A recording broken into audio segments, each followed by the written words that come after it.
Good morning, friends. Welcome to the fifth weekly lecture of our program Samachar Manthan. This week we would be covering between 2nd to 8th of July. And like the previous lectures, we'll start with the main topics and then we will deal with the prelims topics. So, for the main topic, the first important topic which I felt for this week was, should betting be legalized in India? So what is the context behind this debate? So the main context behind this debate was the Law Commission, the report, or there is a suggestion which is given by the Law Commission, which says that betting should be legalized and it should be regulated in India. So it said it advised the government that Parliament should make laws and that law should talk about how the betting system can be uh, regularized in India. It also talks about that when betting will be legalized, there will be use of PAN and Aadhaar. So anyone who wants to involve in betting, he has to give his PAN and Aadhaar number, and everything will be done online, which means that there will be complete cashless transaction. So this is what Law Commission has recommended to the government. Now, this gave rise to this debate with some people saying that, if we will legalize betting, it will spoil our next generation, it will lead to losses, it will lead to many homes being ruined, they will sell their home for kind of betting. So there have been a lot of appreciations, a lot of apprehensions by many people that we should not, and some say it's against our culture. But we should first look at some hard facts, or what are the problems of illegal betting in India.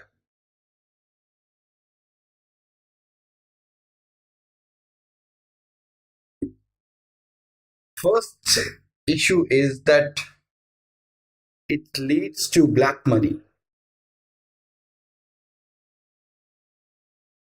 So how it leads to black? So see, in India, betting is not legalized, therefore it is underground, it is unregulated, and it gives, it incentivizes these organized crime groups or these criminal syndicates to get involved in crime or to get involved in betting. So in Indian case, we see a lot of involvement of underworld, D company, all these people.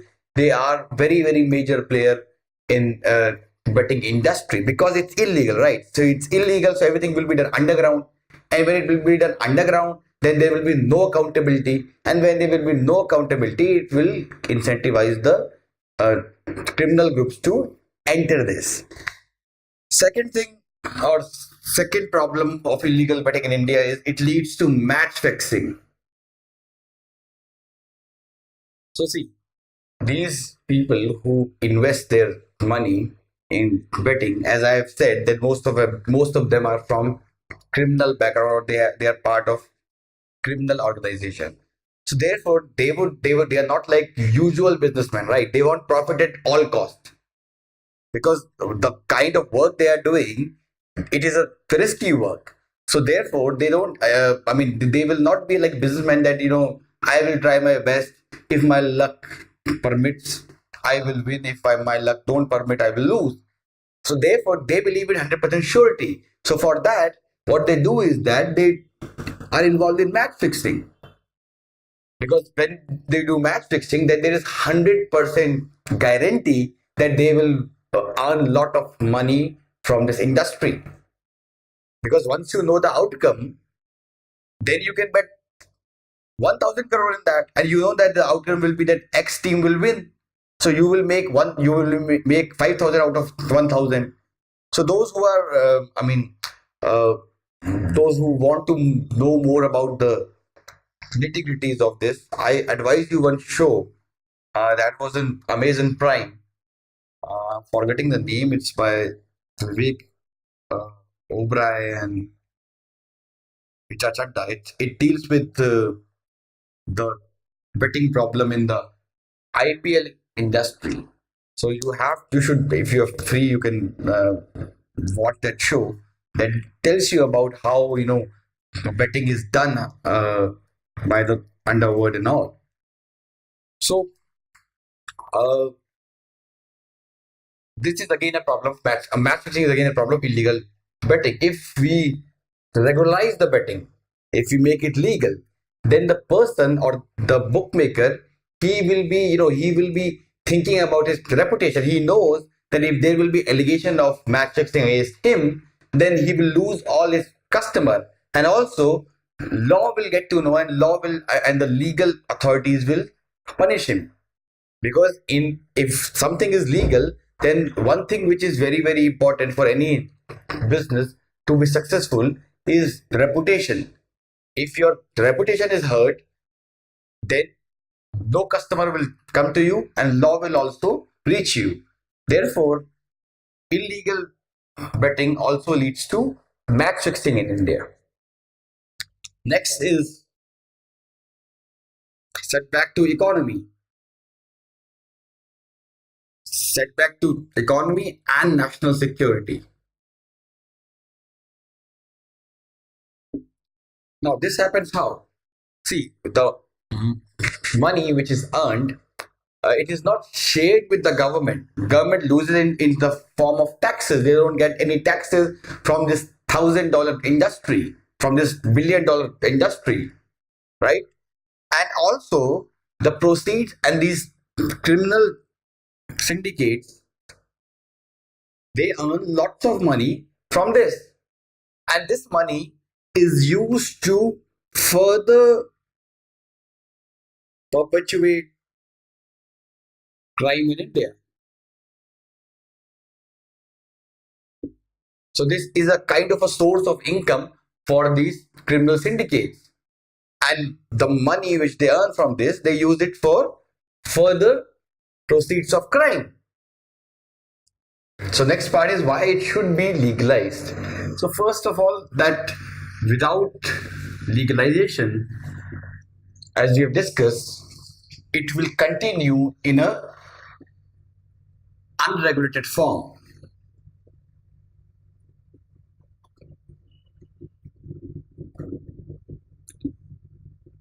And we have seen the problems which unregulated betting has. It leads to black money, it leads to match fixing. So all these problems will continue. So therefore, if you legalize betting, this problem will solve. Plus, problem of match fixing will be solved because everything would be kind of regularized. So the law enforcement agencies will get to know, like whether there is some problem or not. Second thing is that government will get it will create revenue for the government,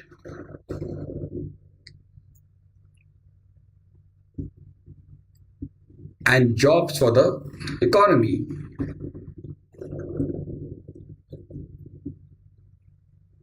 So as you know, it's a $1 billion industry. It will create a lot of jobs. There will be a lot of offices which will have a lot of jobs. Plus, government can tax this industry heavily, and it can use that tax for social sector development, for building roads, for pro poor policies. So it will help them. It will help. I mean, there are some countries like Macau, Thailand, where betting is a very important source of their revenue. See, one thing we should be very clear that people are saying that it will ruin the house, or it will many people will sell their house, but they are doing it even now with betting being unregulated, it being illegal in India. Still we have incidences where people are mortgaging their cars or their house or their jewelry for doing betting. So even now they are doing, and now it is completely unregulated. We even don't know who are doing, where they are going. But with betting being legal, at least we will be able to know where they are putting the money, whether they are putting the money in right hands or not, right? Next thing it will do, or it will help, is that it will bring FDI in India. in in establishing casinos, hotels, etc. So it will bring FDI in India.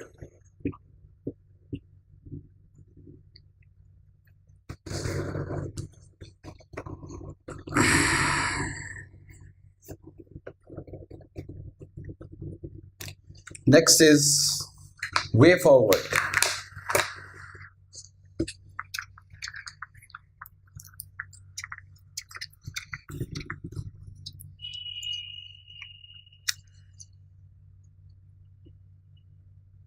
So if this kind of question comes in your exam, what will be your stand?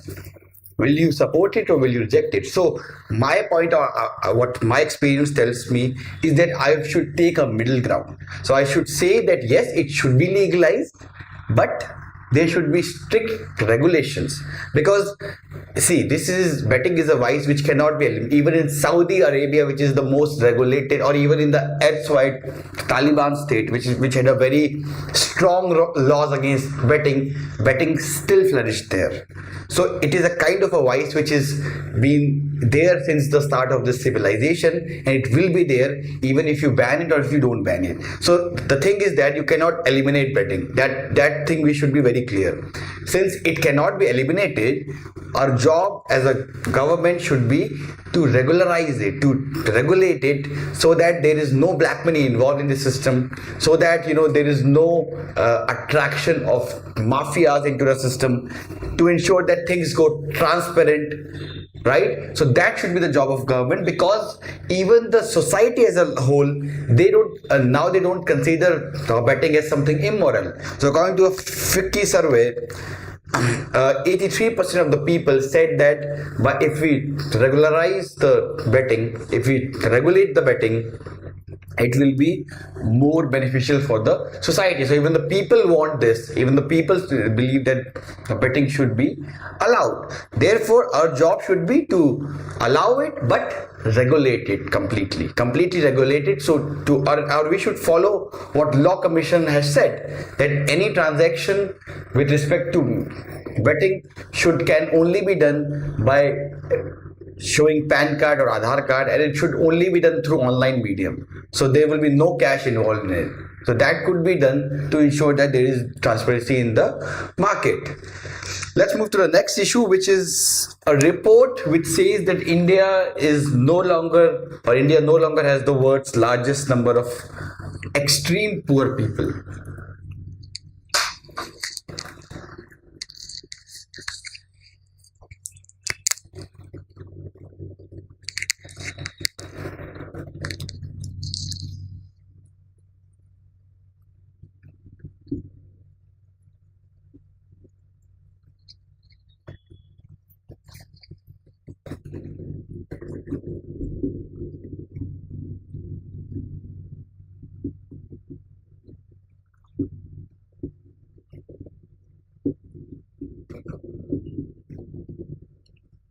So, extreme poor people, what do we mean by extreme poor people? So, according to the World Bank, extreme poor people are those people who live in less than $1.90 per day. So, anyone who is living below $1.90 can be considered as extreme poor, and this is adjusted for inflation as well as price differential between the countries. So according to a report by the Brookings Institution, it said that Nigeria has surpassed India, and now Nigeria has 87 million people who are living in extreme poverty, and in India just 73 million people live in extreme poverty.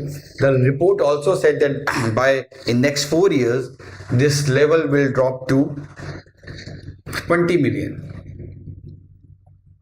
So it's a very good news for India, because, and this is, I mean, it's a universal phenomena, that everybody or every report has said that we have since 2004, India has shown significant decline in poverty reduction in India, significant decline. So, what is the reason? Why did India showed significant decline after 1991 or much after 2004?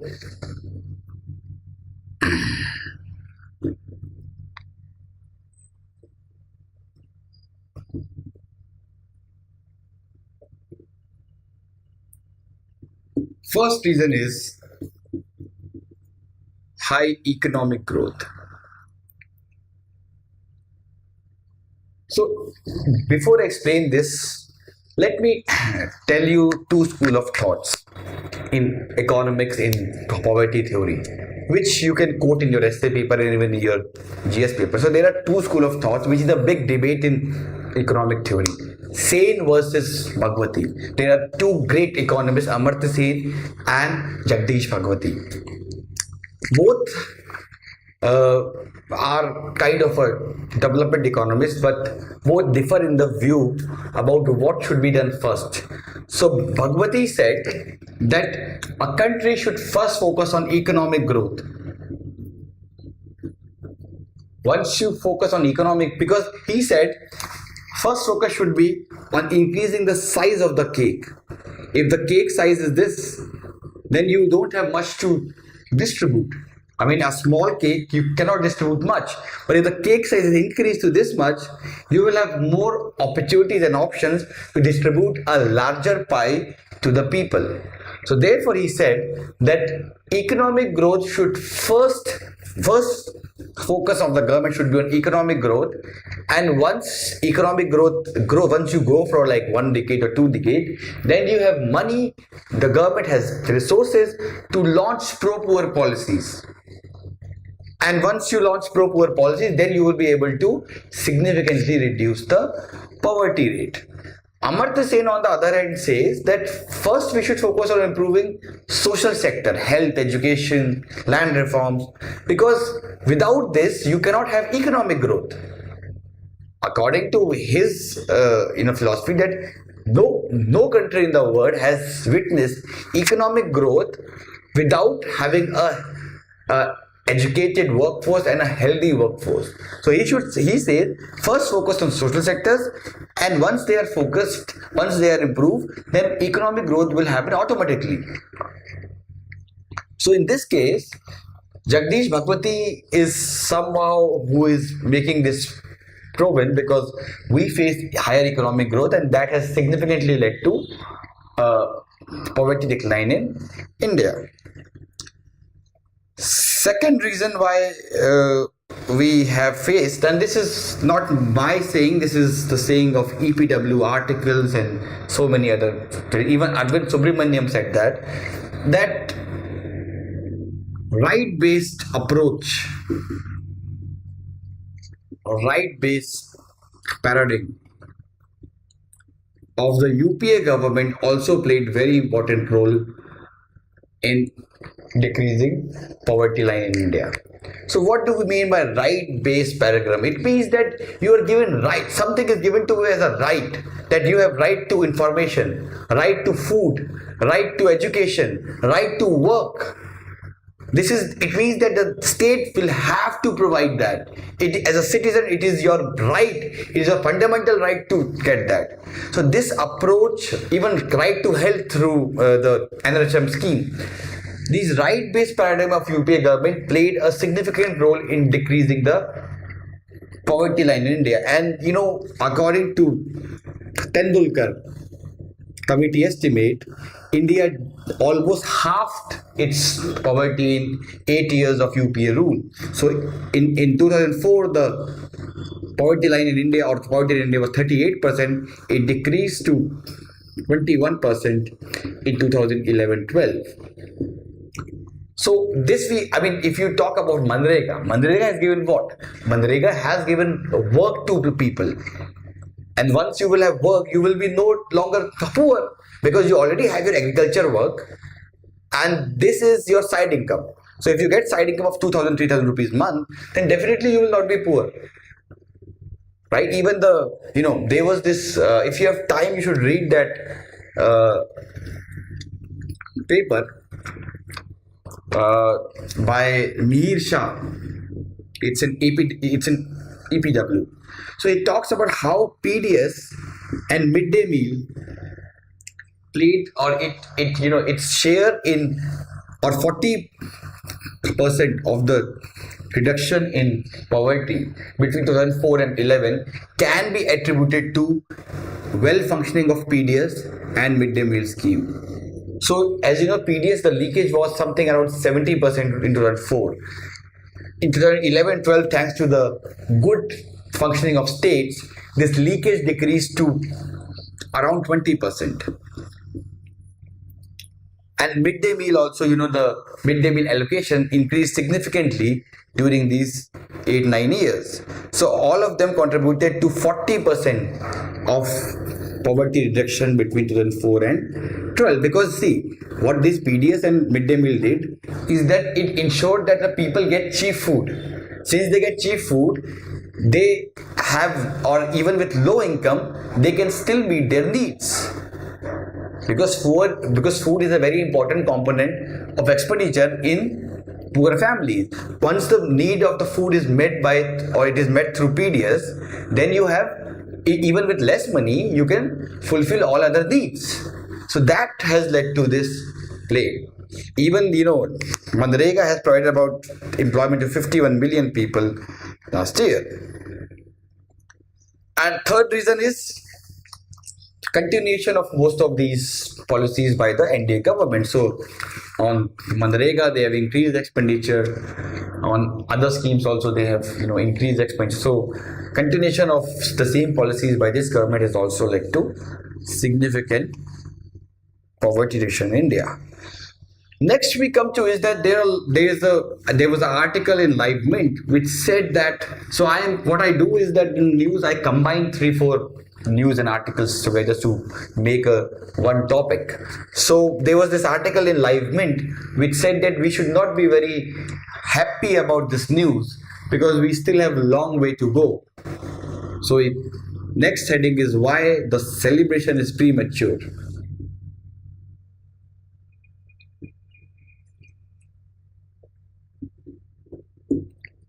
So according to it, we are now a middle income country, and being a middle income country, our criteria for judging poverty should be different. So first reason it says is that we use outdated poverty line. So according to the World Bank has 3 kind of criteria for measuring poor people in any country. For the LDCs and the low income countries, the criteria is $1.9. For middle income countries, it is $3.2. And for the rich countries, it is $5.50 per day. Right? India now has per capita income of somewhere around 8,000 US dollars, which means now we are a middle income country. And being a middle income country, the criteria for judging poverty should be 3.2 rather than 1.9. And once we judge by 3.2 standards, 1/3 of Indians are poor.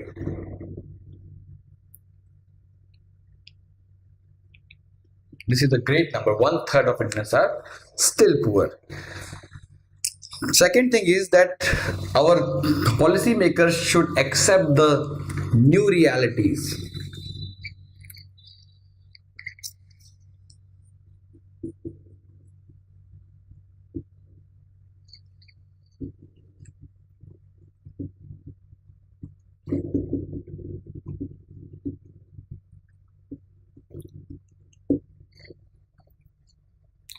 So, see, now that we have done a decent job, that we have at least moved the people out of extreme poverty. So now at least most of the people in India can eat food 2 times a day. It's fine. But we should not, now the focus of the government should be on making those people who have been brought out of extreme poverty to have a good job, to have a good decent job. I mean, they should be provided with skill development, they should be provided with right opportunities, right environment, so that they can, now that they are not extreme poor, they should now move to the next level, which is the middle class level. Problem, see, you can see that if when we judge the criteria from 1.9, when we increase it to 3.2, which is not a big number, the poverty people or the poor people in India increased significantly, which means that we have only been able to raise the people just above the poverty line. They are okay, they are not very poor, but they are still poor. So our job is to provide them right skills so that they could have a good job and he can transform into middle class. That should be the aim of our policymakers. And thirdly, we should be, this is okay, all these things are okay for your understanding, but we don't have we don't create jobs. We are facing jobless growth, as we have discussed. There is rural distress in India, and also we have the highest number of malnourished children in the world. So all these things don't prove us a good record. So we still have long work to do. So what should be the way forward? I mean, what should be the 5 or 6 policies which you should implement in order to have a sustainable poverty reduction? So let's next move to the next, or to the solution aspect.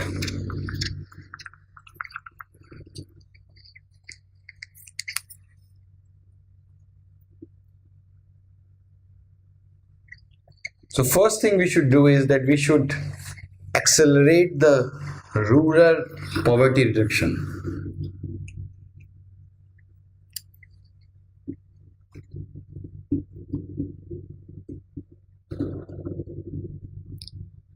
See, in India, 67-68% of the people still live in villages. So if we want to if we want to significantly reduce the poverty rate, we will have to focus on the rural areas, and we should focus beyond agriculture also.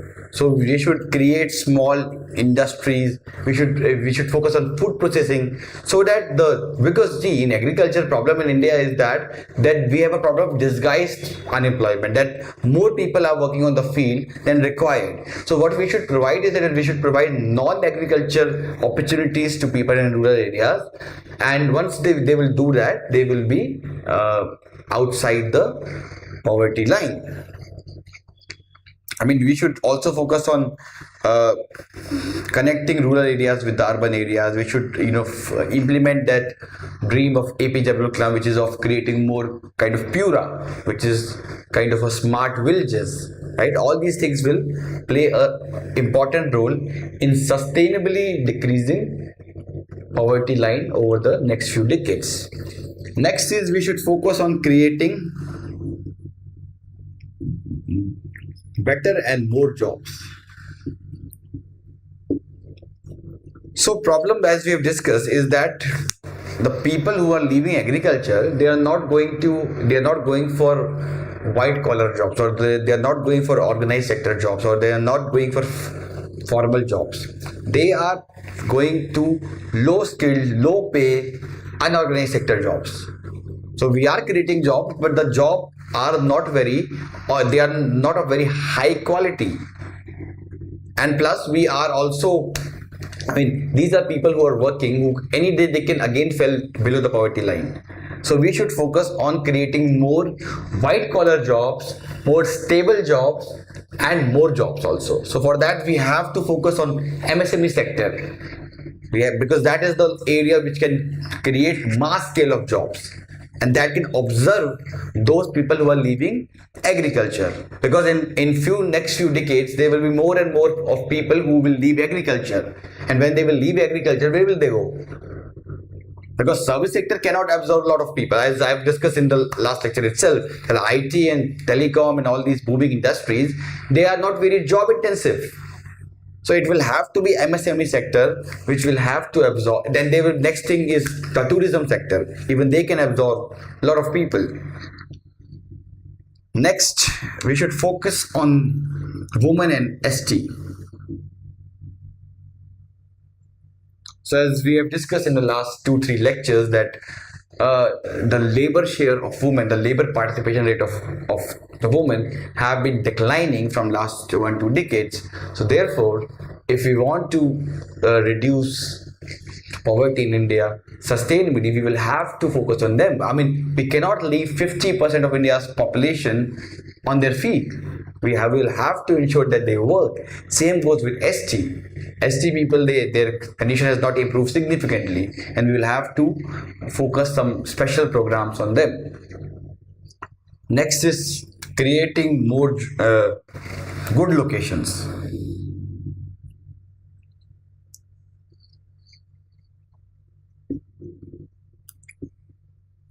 So this again is like what we have in India is that we have some states which are very rich, which have all the industries, and some which are very bad.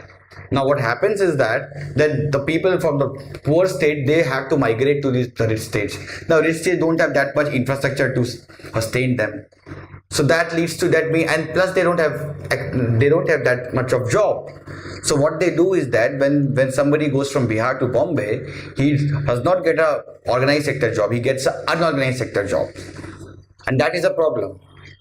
So therefore what we need is that we need islands of prosperity in all the parts of India, in all the states of India, so that the migration burden is reduced and the burden of the rich centers are reduced. And lastly, we should improve the human development outcome for the poor.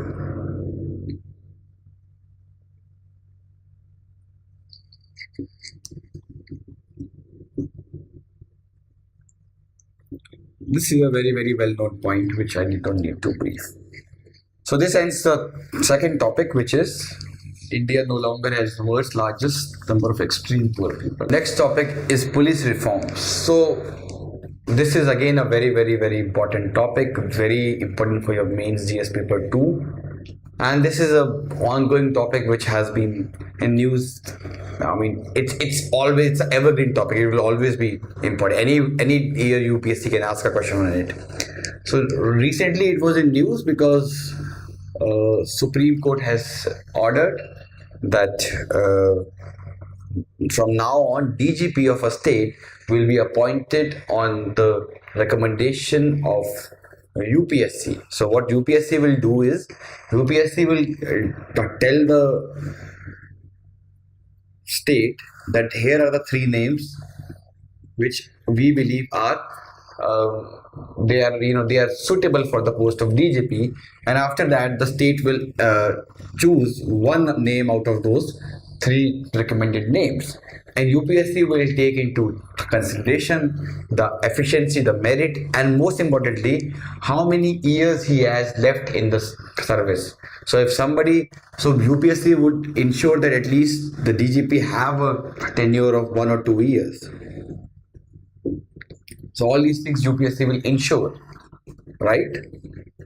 So this has again started the debate of police reforms that okay, UPSC has guided, but all the other recommendations which the Supreme Court ordered the state 10 years back, they have still not been implemented on ground. So first of all, we should come to the basic question, which is why do we need police reforms in India?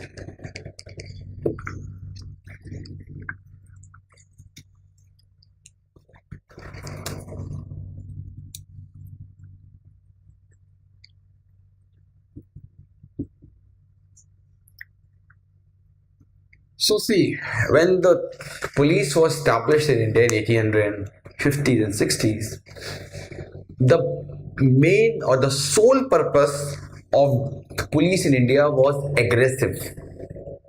It was an institution which was for maintaining law and order and for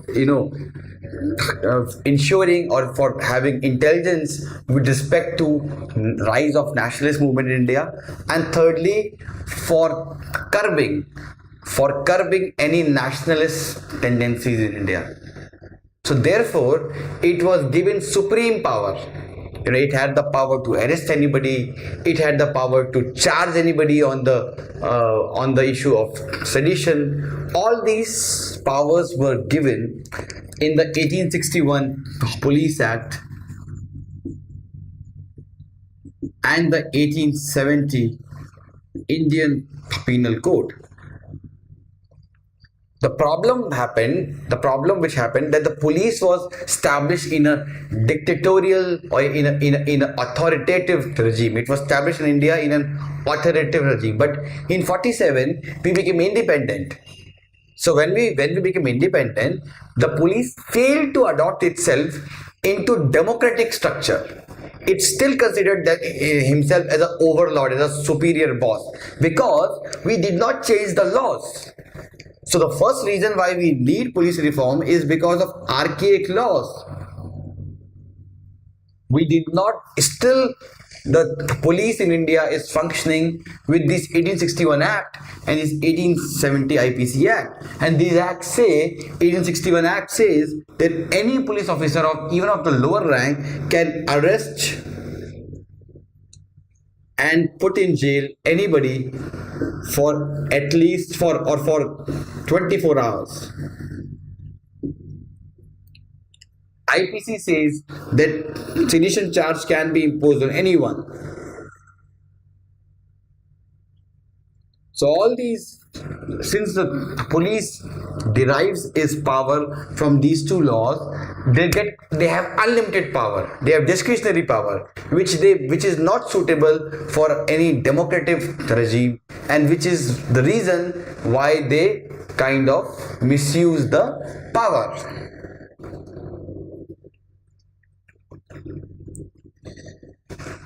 Second reason why we need police reform is because the nature of crime has changed.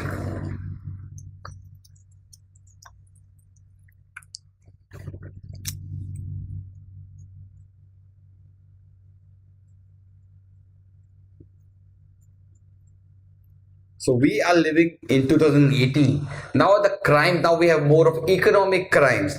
We have high-tech crimes. We have crimes, through use of internet, through use of communication.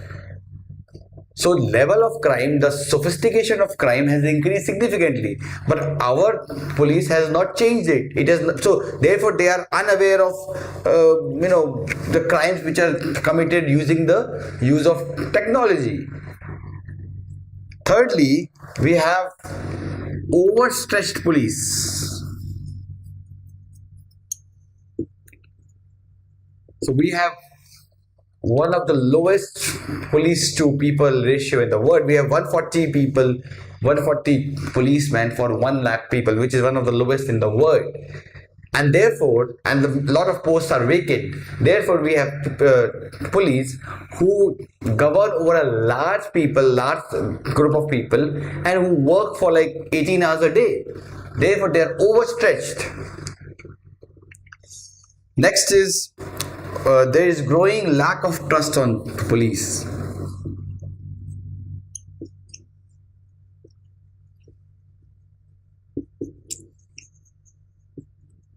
So this has serious implication, because now more and more people are relying on private security agencies, because they feel that the police in India are inefficient and they are of no use. And this is sad, because this is our taxpayers' money. We are giving tax to the government, because maintenance of law and order is a basic responsibility for any regime, whether it's dictatorship, whether it's democratic, whether it's socialist, communist, capitalist. It should be responsibility of the government. And when we are relying more and more on private security agencies, it is belittling the worth of the government. Next is that there is growing politicization and growing criminalization of police.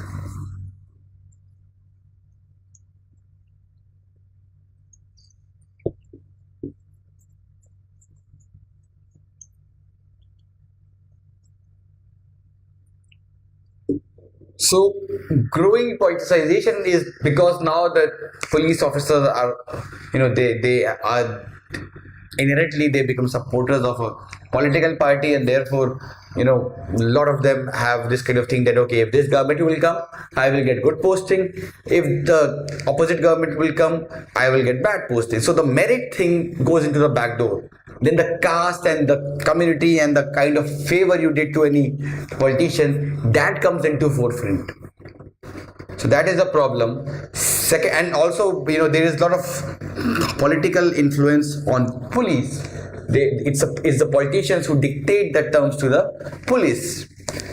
And second is criminalization. So there has been increasing nexus of between police and the criminal. We see every day on TV and everywhere how the police people take money from the criminals to conduct encounter of the rival gangs. So all these things are making the image of police very very sloppy. Next reason why we need reform is increasing high-handedness of police.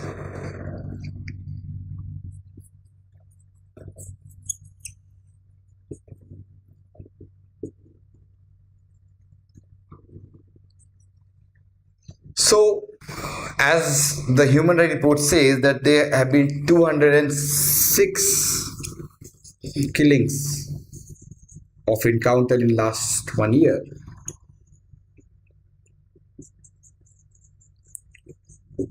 And this is sad. This is again sad because you cannot, and most of them, as we all know, they are not real. They are fake encounters.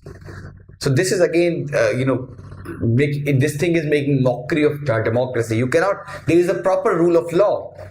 There is proper rule of law. Your job as a police people is to arrest people and bring it to law, and then the legal courts will decide the course of action.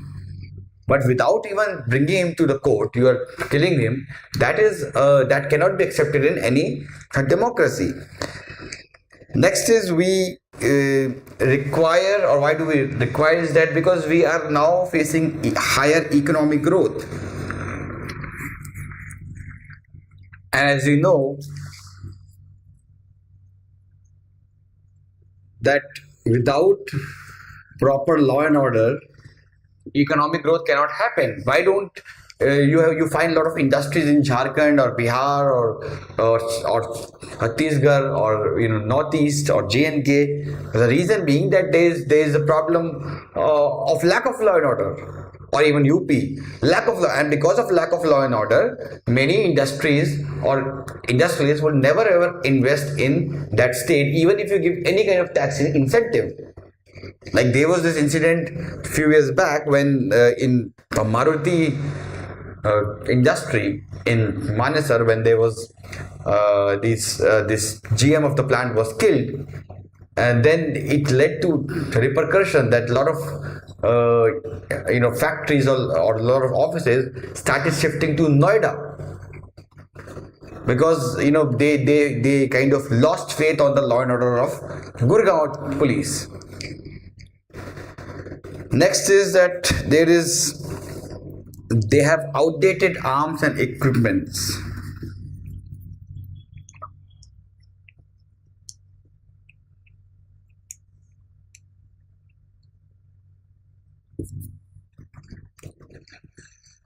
Also, there is lack of proper training. So see, the problem is that normal people like you and me, we interact with whom? Our main interaction, our main communication is with the beat constable. Because we don't meet SP every day, we don't meet the inspector every day. So it's the beat constable who stops us at the traffic red light. It's the beat constable who we go to when we go to the police station for writing an FIR, etc. So our main communication is with beat constable. But the problem is that the beat constables, they are only trained, their training is only based on providing physical expertise to them, running, sports, shooting, all these things. They are not taught human values, human aspects. So we need humanization of the training program. They should be told, or they should even be taught intercommunication skills, how they should talk with because ultimately every public servant in India is a servant of the people, and they should behave like a servant. They should not boss it around. This is not required. But because they are not trained, they are only trained on luck, and they are trained on sticks. They have zero intercommunication skills. I don't know about other cities, but in Delhi they have actually not zero. I would say they have negative communication skills.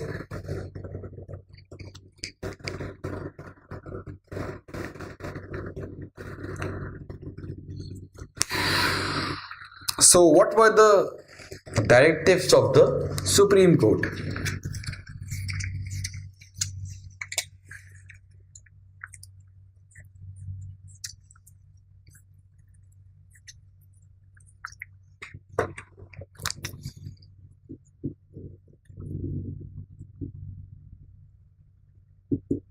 So Supreme Court in Prakash Singh versus Union of India said, it talked about 4 5 things. It said that state governments should establish 4 5 institutions. Firstly, they should establish State Security Commission.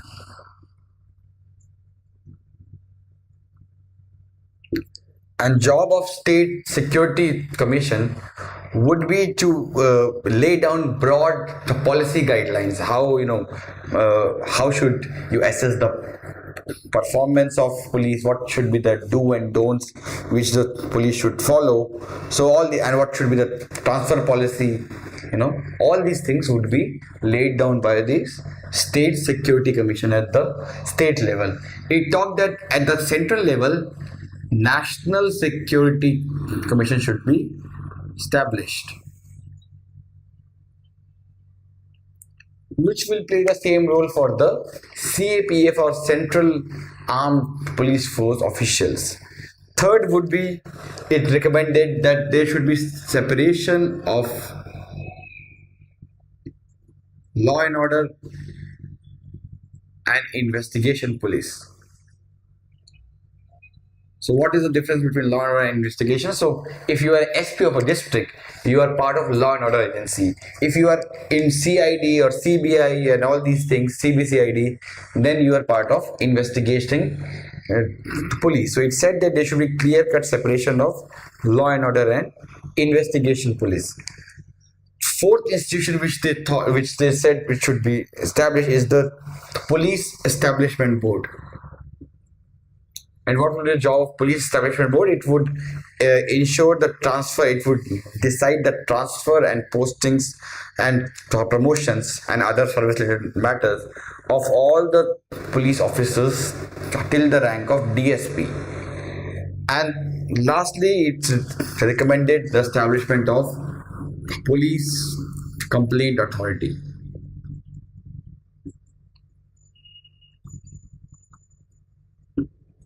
Which would decide that if you have any problem with police, you will go to this authority and say, see, this policeman has harassed me. Then this organization will take severe steps against that police organization. It also said that all the operating officers like SP, like those who are working in the district, they should be given minimum tenure of 2 years.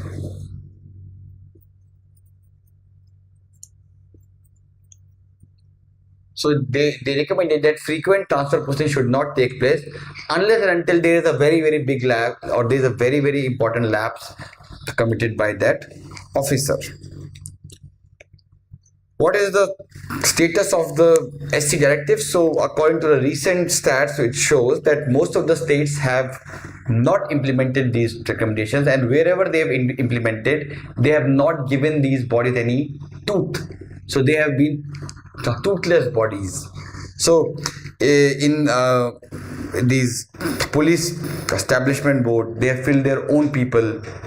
There is hardly any separation of law and order and the investigation function. So, and there is also huge vacancies in the police force. So most of states have not implemented the recommendations. So what are some innovative solutions we can introduce to improve the functioning of Indian police?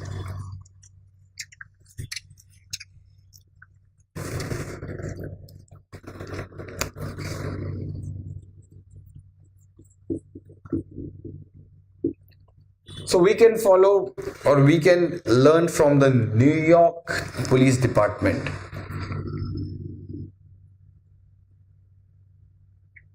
So along with the recommendations implemented by or the recommendations given by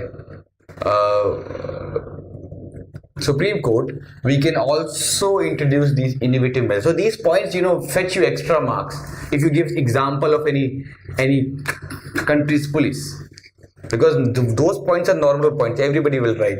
These are some X points or an X factor which will give your answer some X factor.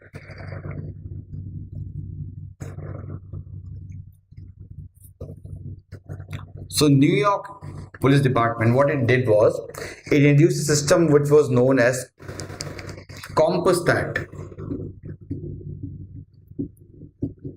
And what would this do? This CompStat was actually a computer system. Through the computer system, they used to analyze which are the hot spots of crime in New York.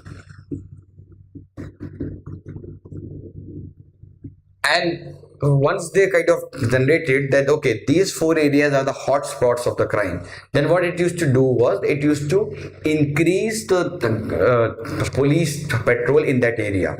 And also each of the police commanders, which is equivalent to inspector in India, they used to be directly accountable to the commissioners of all the areas, and every week they have to give them a report about how much crime has decreased in 1 week, what actions they have taken, and what is the result of that action.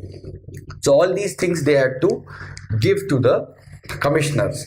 And also the police launched a call center through which the police department used to call the normal people, and they used to ask them about the feedback of police, about if the local police of your area is functioning well or not, if you have any particular grievance with them or any important suggestion which you can give. All these things was taken over the phone.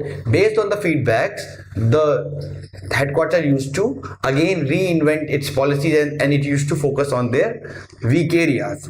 And through this measure, through this computer system, New York reduced crime significantly in like 5-6 years. So New York, as you know, is also has a lot of crimes, but after introducing the system, it reduced the crime significantly. Second thing is that we can also learn from London. So in London, they had launched a major they have launched a major campaign against the street crime. So what they do was that they used to do frisking of the people. So as you know that in London, the immigrants, they are more involved in the crime, and the reason being they are more poor and they are more outside the mainstream. So what they used to do is that they used to do kind of surprise frisking of the people on the road. So a lot of them, so anyone who was caught with knife used to be punished severely. So that is how they kind of reduced the street crimes in UK. So therefore we also require these kind of innovative steps, and we also should focus on improving the technological aspect of our police. We should train the police. I mean, these steps like CCTNS, these are steps in right direction. What we should focus on should be what our Prime Minister said, smart police. That should be our dream. So our police should be smart. I don't remember the full fame right now because I'm not as smart as Modi ji, but this is what we should do. So let's move to the next topic, which is an op-ed recently in Indian in Hindu, but I have converted into a form of an issue. So the issue is Nepal's PM recent visit to China. So the Nepalese PM Oli has recently visited China for the second time. So first time he visited in 2016, and this time he has again visited, and they have signed a number of MOUs on trade and transit agreement. So Nepal is in talk with China for the fact that China, what China will do is right now Nepal uses Indian port for all its import or and exports. So the port facility is given by Indians. When we talk of China, China has now said, okay, you are over dependent on India. So what we will do is that first of all, we will have rail connectivity with you. So railways or the Chinese railways will come close to the border of Nepal, and through rail, Nepal would be able to export its goods because China has also promised Nepal to give access to port, right? And also, China has promised Nepal that you can get your petroleum product or you can import your petroleum products through our area. So we can you can we can import it for you, and through railways and through dedicated pipelines, this petrol will be taken to Nepal. So this agreement they have finalized. MOU has been signed on that, and that has led to apprehensions with India. So see, let's understand this problem. Nepal, as you know, as the ex-Prime Minister of Nepal, Madhav Nepal, said that Nepal is not landlocked, it is India locked. It is surrounded by India.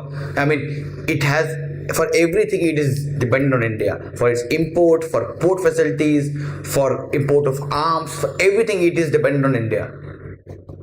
So that is the reason why India always bully them, because we know that you don't have you don't have anywhere to go, you don't have any country to go, you will have to come to us. And that has been one of the reason of anti-India sentiments in Nepal.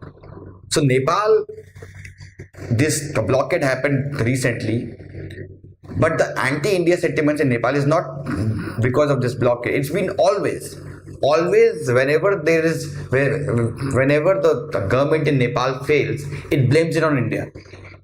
It instigates anti-Indian sentiments, whether it was Koirala or even before that the king. All of them did the same trick. What happened with this Nepal, this recent blockade, is that it increased the sentiments to a different level now. Before, the sentiment was not at the mass level. Now the problem is that at the mass level there is a growing anti-India sentiments in Nepal, that India wants to do internal, or they want to have internal, they want to have interference in the internal affairs of Nepal, because everybody in Nepal knows that India did that blockade because it was not happy with the constitution of Nepal. And since it was not happy with the constitution of Nepal, they did this to teach Nepal a lesson, or to force Nepal to amend the constitution. So that is why Nepal, in self-interest, it has understood the fact that we have been for 60-70 years, we had over dependence on India. Now we should not do that. We being in middle of China and India, we should also use the China. We should also use China card in order to get a good deal with India. Right? So it is a sovereign country, Nepal. Now, I mean, it is doing it. India should not get concerned about it. India should not get concerned about it. Otherwise, or what the experts are saying is that we should not get concerned about what is happening in Nepal, because Nepal being a sovereign country, and now we have lost the kind of dominance we used to had in Nepal. Now, you problem with India is that we don't accept the new realities. We should accept the new geopolitical reality. The new geopolitical reality is that Nepal is now more confident, and Nepal is taking help of both India and China. And as a sovereign country, it has full right of that. So our job should not be to counter China, but our job should be to ensure that we promise what we have offered to China. Our job should be to ensure, or our job should be to fast track a delivery of our own promise to Nepal.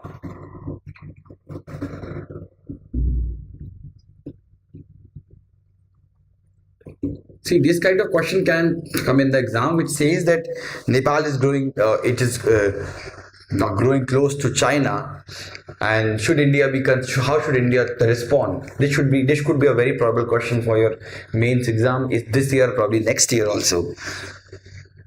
Problem is that we should say, or you should write that. See, now that Nepal, now this is an accepted reality that our domination in Nepal has been going bad, or it's been reducing. Therefore, our reaction should not be reactive. It should be more supportive. So what we should do is that, okay, you are getting good deals from China, go there. India should prove that we can fast track our own promises. So we have done a lot of promises to Nepal in last few months. Our Prime Minister went to Nepal recently, and he said, and they have kind of finalized air agreement, which means that more airports will be open between India and Nepal. We have also signed a rail connectivity agreement, under which they will be trained between Raxaul in Bihar and Nepal and Kathmandu.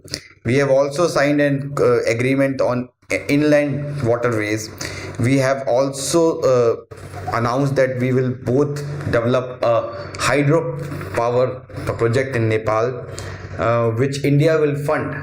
We have also started to begin work, or we have also begun the work on pipelines. All those things we have announced, we have finalized. Now India should focus on ensuring that these projects are completed on time. We give them these projects on time, because one reason Nepal is going towards China is because that they are unhappy with India's progress. They believe that India takes a lot of time to complete the project. Also, it benefits India more. So what we should do is that we should follow the Gujarat doctrine. We should show a big heart, and we should say that, okay, in these projects you take the maximum benefit of that. You being a small country, we will help you in that development. Second thing which India should do is India should stop complete interference in their internal politics. Let anyone come to power. See, we should accept one ground reality, that it's not possible, it's not feasible for Nepal to rely on China, because the Chinese port is 6,000 kilometers away. So it will be very expensive for Nepal to get its import from Chinese ports, or to get oil from the Chinese port. It will be very, very expensive. They can only do that during the time of emergency, but in normal course they will have to use the Indian ports. So therefore India should realize this, that Nepal cannot over rely on China. It has to come to India, and therefore our job should be to not repeat the mistakes which we did in the past. We should completely non-interfere in their politics. We should focus on the development outcomes. We should focus that we complete the projects we have announced with them on time, and we should ensure that they get the maximum benefit of these projects, and we don't bully them anymore. This is the step which we need, because ultimately if we do this, Nepal will definitely come to India. This China card, it is playing because it wants a good deal with India, right? Let's move to the fifth issue of the week, which is, should the MPs and the MLAs be barred from practicing law?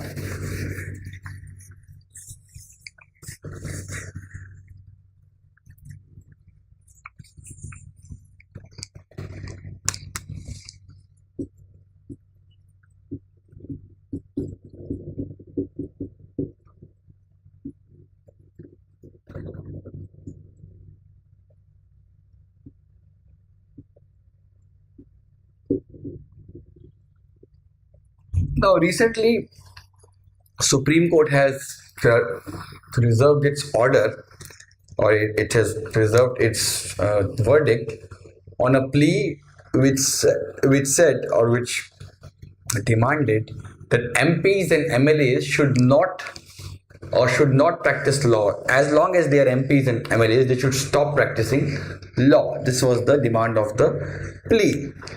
So I have made again into a debate, because this is how UPSC asked the question. So the kind of topic which I raise is, I feel that this is the question which could be asked in the exam. So I try to make it into a debate form. So should MPs and MLAs be barred from practicing law? So first, so there would be arguments in favor and arguments against. So why they should be banned?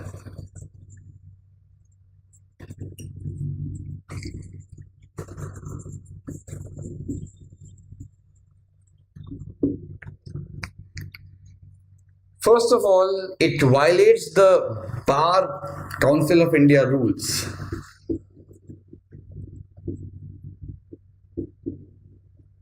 So Bar Council of India rules clearly says that a public servant cannot practice as a lawyer. So if somebody is a public servant, he cannot practice law. Now, according to the 1979 Supreme Court case, which is known as M. Karunanidhi versus the Union of India, it clearly says that lawyers are public servants. Sorry, not lawyers. MPs and MLAs are public servants, and since they are public servants, they cannot practice law, because it clearly violates the BCI rules. Second reason why they should be banned is that it leads to professional misconduct.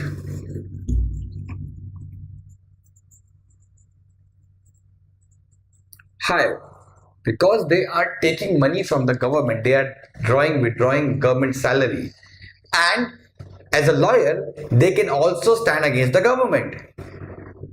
As a lawyer, they can say that, okay, I am a lawyer, and if there's a case, and if the other party is government, they can also take a case against the government, which is a gross professional misconduct, because they are your aka, you are generating your salary from there, and you are fighting a case also against them. Next is, there could be conflict of interest.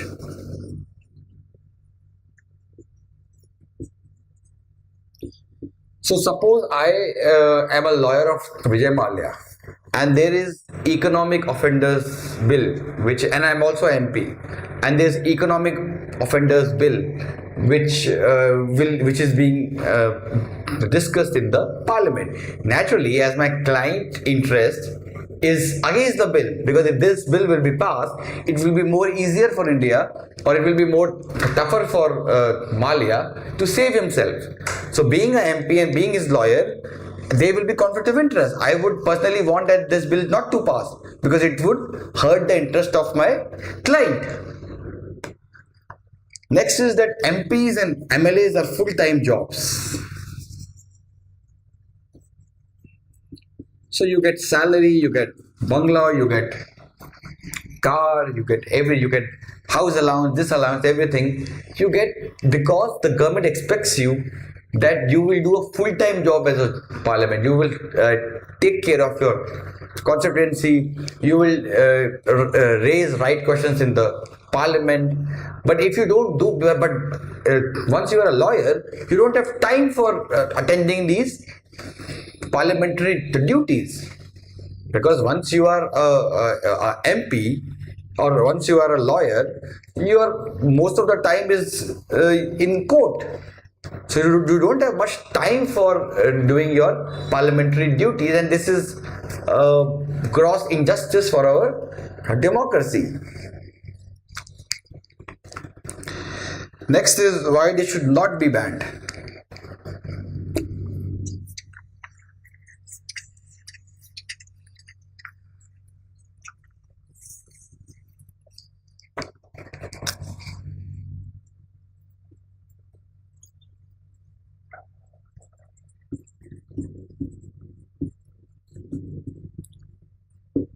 So this is next come to the next side of the argument. Firstly, why ban only the lawyers?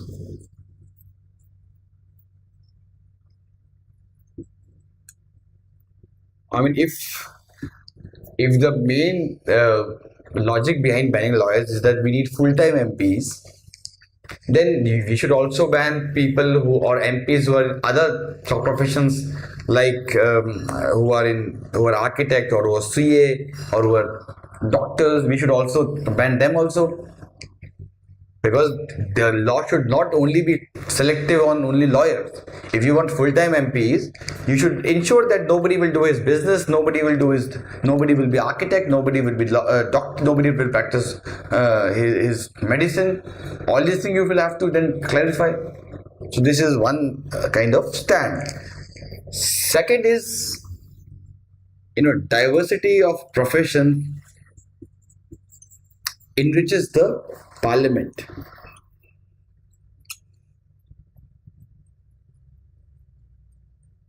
So see, we need good educated people in the house.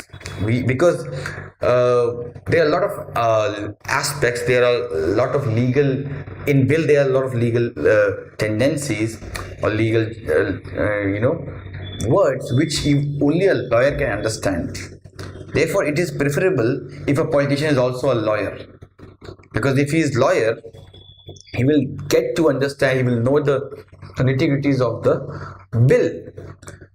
Now, if we will ban the lawyers from being MPs and MLAs, then naturally most of the good lawyers, they will not become MPs, because nobody will leave the lucrative law practice for getting 80,000 a month. And once we will have no people from the legal team in the parliament, we will lose much of expertise in the much of the legal expertise in the parliament. Secondly, we should ensure that parliament should have people from diverse professions. We need expert people. We need more doctors, more engineers, more scientists, more architects to enter parliament, because it increases the level of debate. If you have professionals who are expert in that area, it increases the level of debate. There will be one person who will be expert in that area, and he could guide the other people also. So therefore therefore this ban is not right. Thirdly, time factor.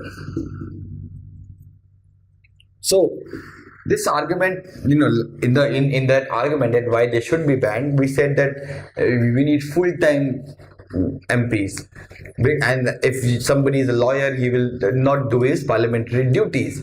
Now, this school of thought says that the people who are both lawyers and MPs, they are all well-known people. They are very well-known people, and they are very, very, very, very sensitive for their reputation.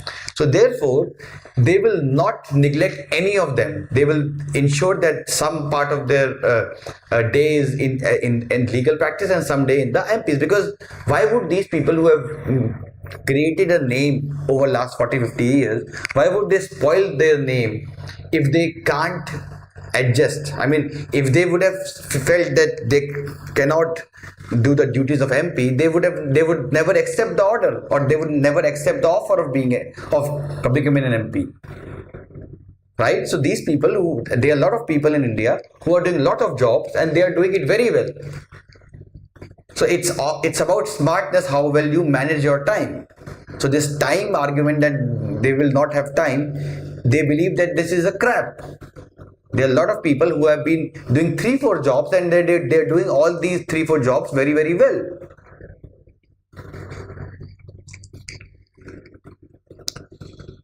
So therefore, what should be the way forward? The way forward is that since the other people don't face any discrimination, we should not have a only specific law for the lawyers. Let's move to the next topic, which is what India must do to increase its share in the total global exports.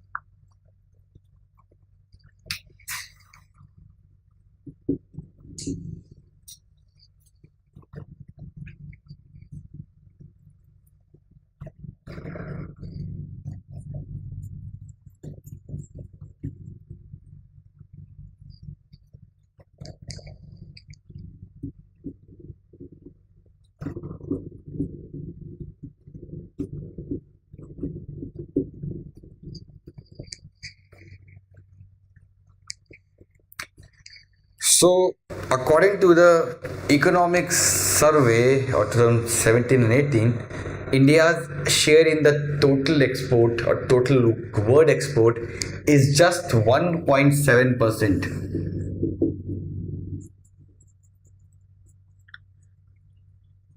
which is very, very low, and our export has to grow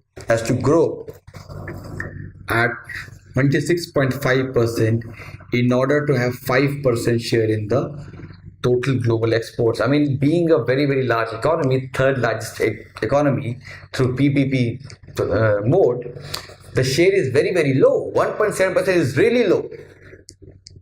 It does not suit a large and growing economy like India to have just tiny share in the world's total global exports. So why is the share of exports so low? First of all, we'll discuss with that.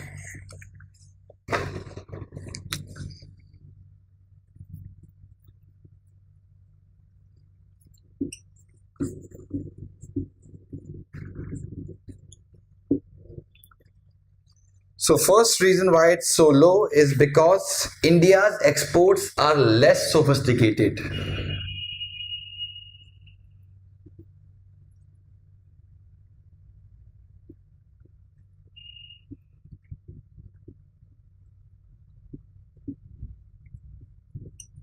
So see, India usually exports. We export most of the goods like petroleum products, chemical products, textiles, garment, engineering good. But we don't sell very high quality goods. We sell less sophisticated goods, and these goods are actually cheap. So what happens is that in India, even though it exports in bulk, the quantity is there, but because of its low price, we get less amount of money for it. So this is one of the reasons why we have such a low share in total global exports, because the value of our exports is very low. The quantity is good, but the value is low because of not very advanced goods that we export. Second reason why we export so low is because of number of labor laws. There are a number of labor laws and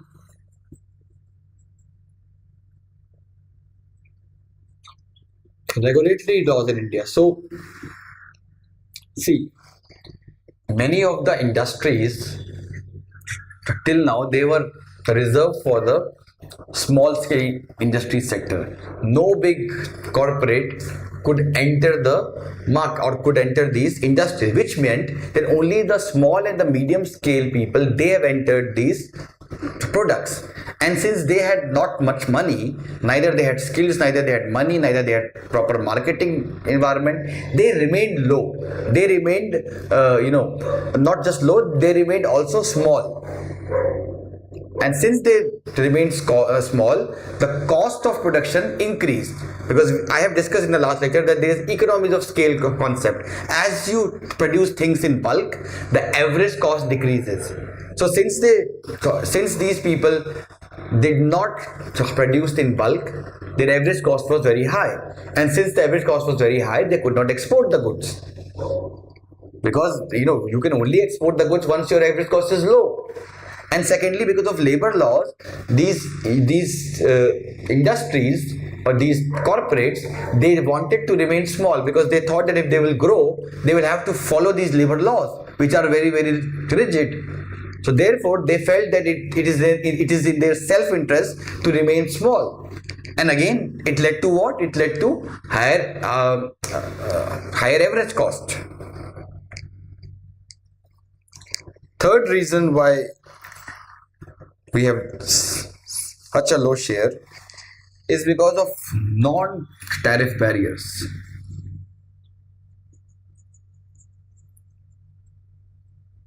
So there, after the WTO was formed, the tariff barrier has been reduced in most of the countries. Now we have very less tariff in most of the countries. But now these developed countries, now they kind of prevent our goods using these non-tariff barriers, which is known as phytosanitary norms. So if any product don't meet the quality standards of that country, then they don't allow that good to enter their country. So if you were reading newspaper recently, Alfonso mangoes were not allowed by Europe. They said that we will not allow them because they are not they don't meet our quality standards. So a lot of our products, lot of our medicines, they are also prevented because they fail to meet the phytosanitary norms. Next is that our poor infrastructure.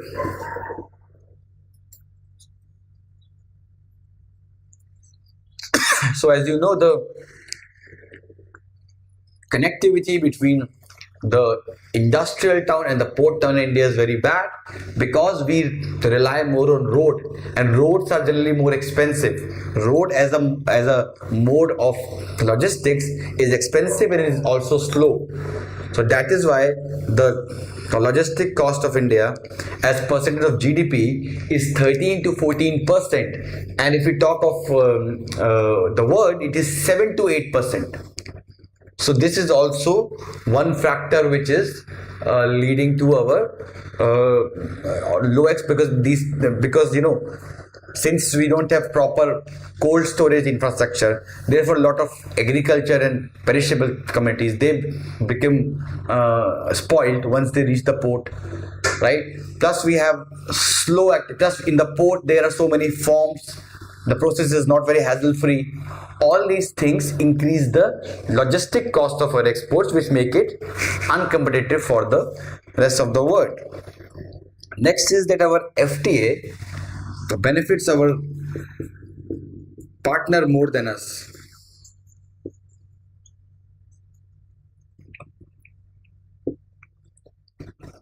So we have signed lots of FTAs with ASEAN, with a lot of other countries, but after signing FTAs,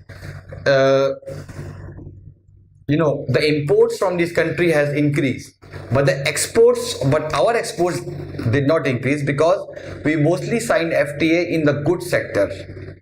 And plus, most of the FTA were signed because of geopolitical reasons and not because of economic reasons. So the goods which we are very good on, or the goods in which we have comparative advantage, these countries don't allow that. and we reduce the duties on those goods which in which they have advantage, and that leads to a situation where they started, or they, after the FTA is signed, the export from these countries increase, but our exports do not increase. Next is inverted duty structure, and this is the point which I've explained in the last lecture, and therefore I will not repeat it again. So how can India increase its share? Next question is that. So next is, how can we increase our share?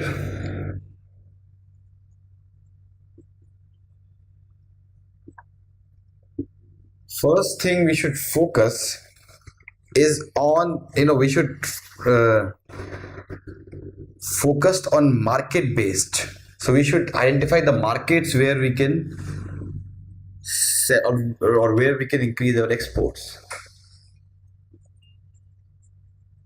So see, in if you have been reading economics surveys, you would be aware with the fact that in last 2 decades we are exporting more to Asia and Africa, and we are exporting less to the developed countries of the world, which is UK, US, Japan, and all these countries.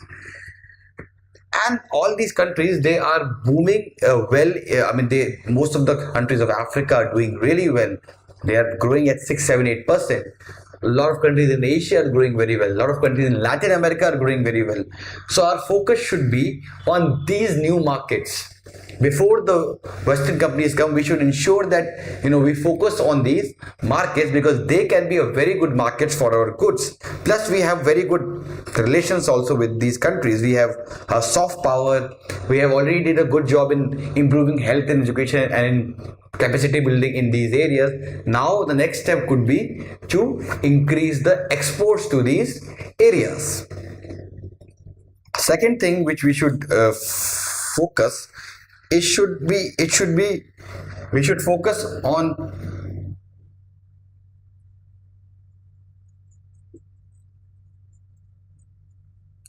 so we should decide that which products we should export, which products have a demand in the world. Our policy making should be like that, and we should, okay, if there is this thing which is in demand in Africa, we should start giving incentives to that sector. We should ensure, the government should ensure that we get more production of that sector, so that that could be exported to Africa or Asia. So our focus should also be product specific, which sector has demand in any part of the world. Thirdly, what we should ensure is that we should improve the infrastructure and logistics.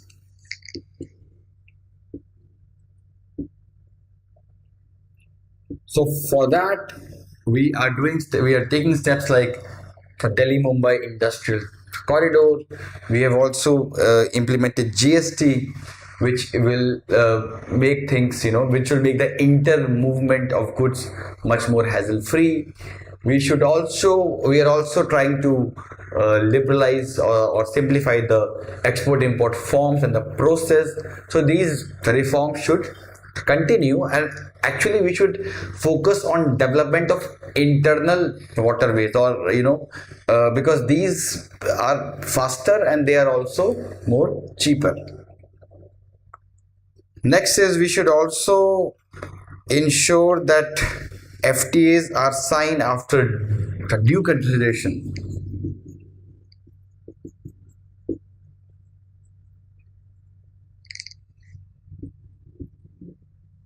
So we should sign FTA not just for geopolitical reasons, but also for economic reasons. We should ensure that we don't we get all the things that, the services sector in which we have competitive advantage. It should sign on FTA and services also. So we should sign it after due consideration.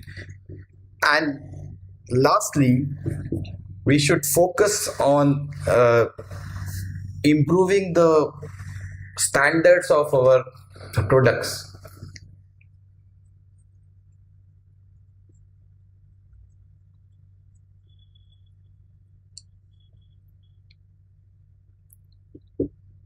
So what we can see, because of lack of standards, lack of quality, many of our goods are not accepted by a lot of developed countries under these phytosanitary norms. So we should have proper labs which should test our goods before they're exported. We should first ensure that we should first have a home testing that okay, this good meets the hack standards or the meets the the international quality testing standards. We should ensure that, right? After that, we should allow them to be exported. So this ends this topic. Let's move to the next topic, which is how to list the cases better.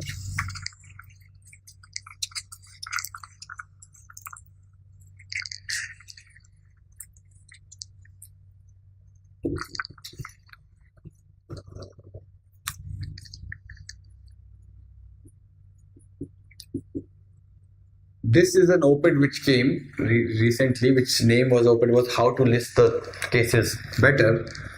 So the context of this article was that recently the Supreme Court has, or the Chief Justice of India has written to all the courts in India or all the high courts in India that they should ensure that they dispose of 5 to 10 years old pending cases. And he also asked the high courts to have to form a arrear committee to periodically review the situation. So under this article, they said that the real reason why we have pending cases is that one day a lot of cases are allocated to a judge. I mean 50-60 cases are allocated to him. Mostly he is able to do like 30 cases, and the rest of the cases are then transferred to the next state. The problem is that the new cases are the first cases which are like, suppose there are 60 cases which a judge will hear on Monday, right? So the listing system in the courts is wrong, because how it functions is that the new cases are introduced the first. So 30 to 40 cases which are new, the judges will hear first, and after that, if he has time, he will hear the next 20 cases which are mostly old cases. 5-year-old case, 10-year-old case. And once the judge fails to hear these cases, what happens to these remaining 20 cases is that they are transferred to, or they are transferred for next date.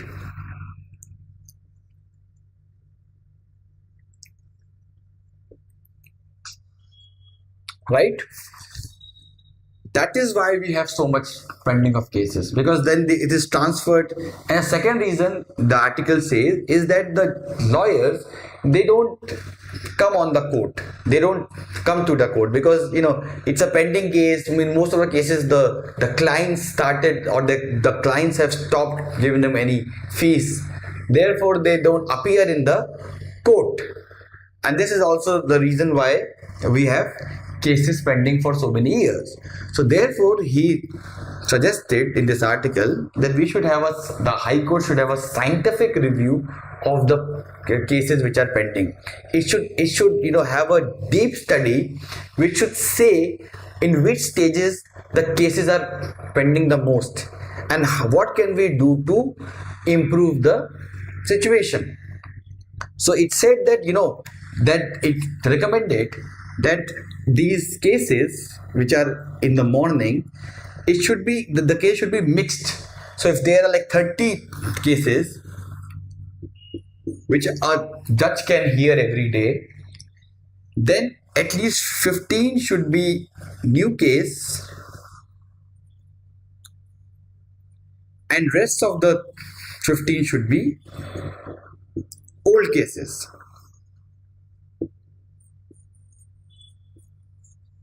In this way, the old cases will also get the hearing.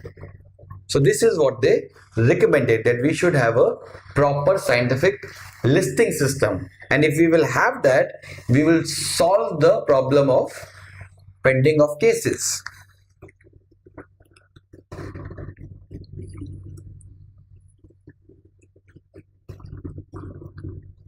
Next issue is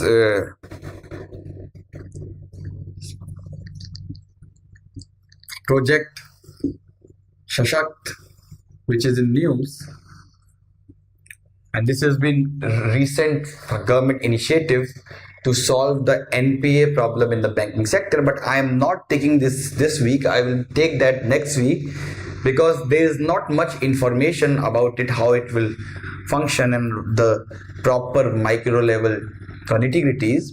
So I'm hoping that this week there will be few articles which will be published on this, and through which I will understand the micro level nitty-gritties, and then I will be in a better position to make you understand this project Shakt. So I'm leaving this for this week. I will deal it next week. Next issue which I'll deal with is it is again a op-ed, and the name of the op-ed is Marriage Penalty on Women in India.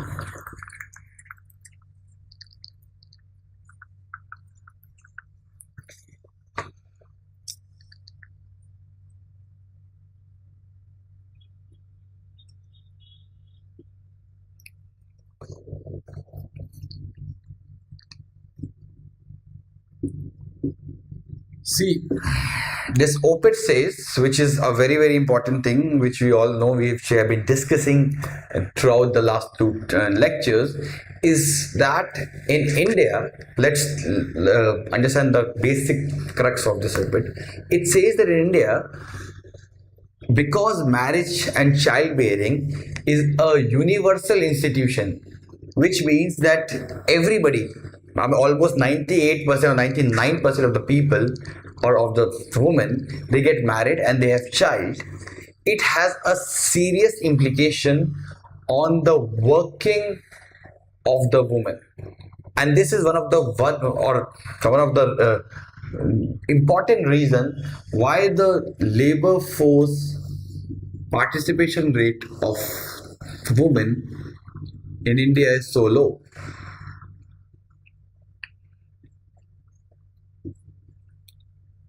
And to prove this hypothesis, the op-ed takes some stats, and it says that in 2011,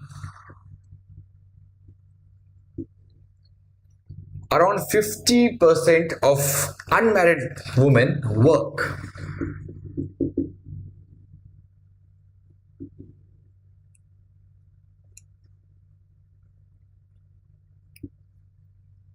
While if we talk of married women, this number is same. It is 20%.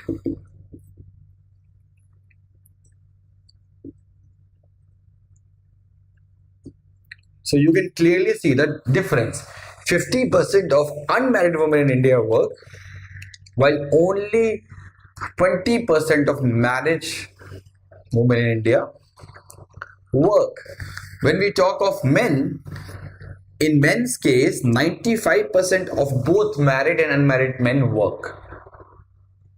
So this clearly proves what I was saying in the introduction, that marriage and childbearing is one of the important factor why we have such a low participation of women in India's workforce.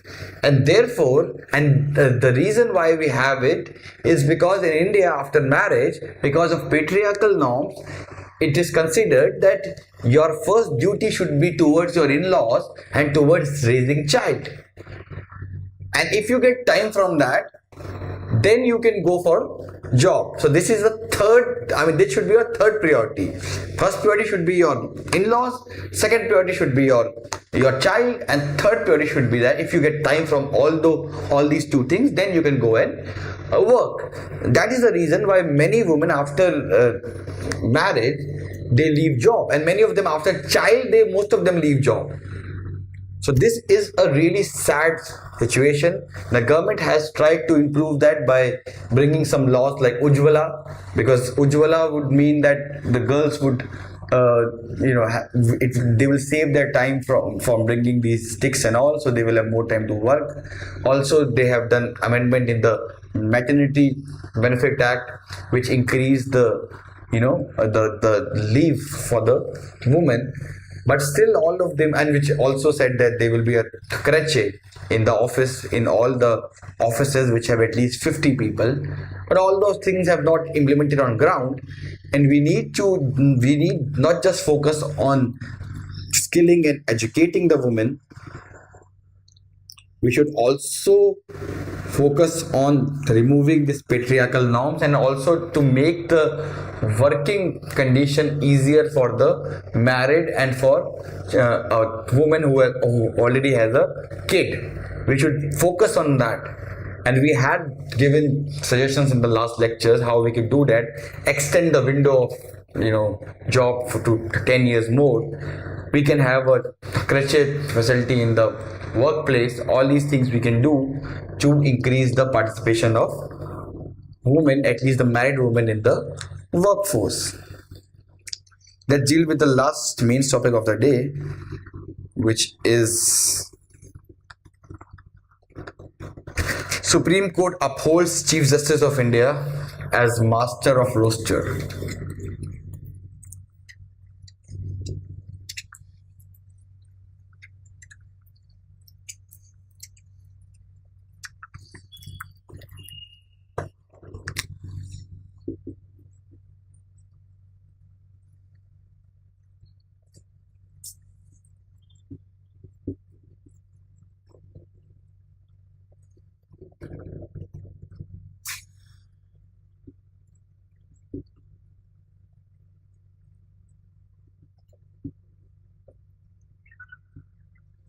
Now, what happened was that Supreme Court, the four judges, when they came out, they actually complained against the Master of Roster system.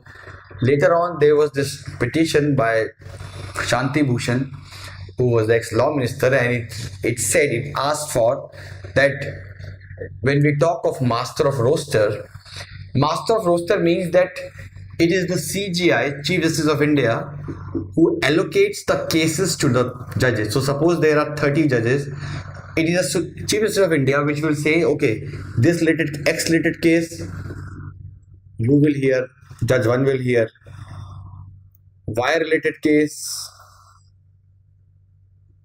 Judge 2 will hear. So he is the person who allocates the cases to the specific bench.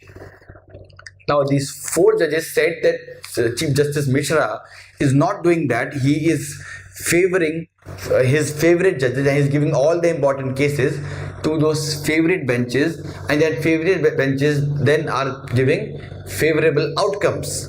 So therefore, it is said that, or what did the petition said? The petition said that when we talk of CGI would mean not just the CGI himself as an individual, it means CGI plus 4 senior most judges. So the petition said that when we talk of CGI as an institution, it should not be an individual, it should be the collegium which appoints or which selects the judge. But the Supreme Court said that Chief Justice of India is an individual, and he is the Master of Roster individually himself. In all other thing, he is equal to the other judges of the Supreme Court in all other cases. So if there is a 3 bench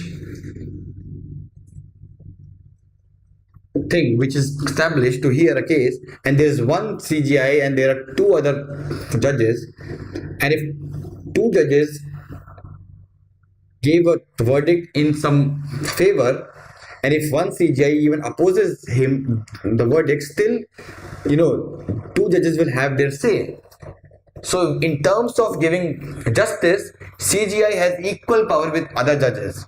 But in terms of allocating the case, he is the sole body who is responsible for that, and he is the master of roster. Because the Supreme Court said, if even this power will be eliminated from him, then what is the why we will give him the name of Chief Justice? Then he will be called as normal judge. If he is Chief Justice, then he should have some special power, and this is the special power that he has. And also, if there will be five people who will decide, and there will be a lot of conflict. There will be a conflict. Two of them say, no, we want to this bench. Three of them say, we want the case to be given to this bench. This will create a lot of confusion, which will create more pendency of cases. That is what Supreme Court said in its verdict. So this ends the main issues of the week. We will discuss is the three issues of the week. Let's move to the prelims topics. So India has got 37th rank, or India has recently 37th monument of India has been selected as UNESCO World Heritage Site.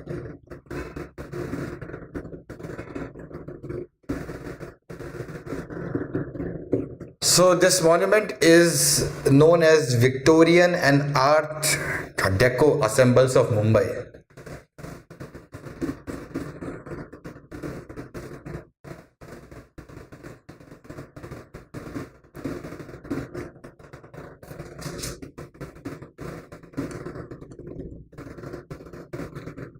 So this includes all these British monuments which you have in Mumbai.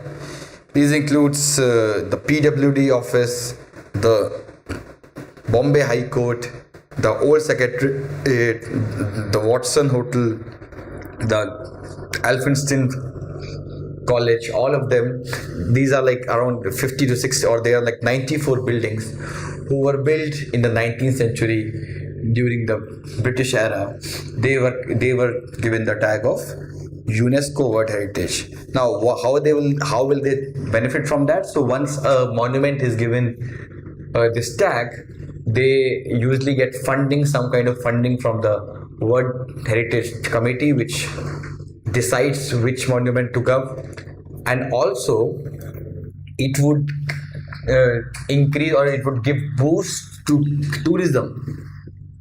See, the issue is that when you go to a country, you always go to the World Heritage sites. You always think, okay, this is given World Heritage site, probably there will be something special in this site. So usually it gives boost to tourism. Once it will give boost to tourism, it will also create new jobs in this area. So let's talk about this UNESCO World Heritage Committee. So it is this UNESCO World Heritage Committee which selects the list of World Heritage sites, and it monitors the state of conservation of the World Heritage properties. India is not the member of this committee. This is a trivia for your prelims, and India is not a member of this committee. Let's move to the next issue. India will provide tariff concession to 3,042 items to the APTA members.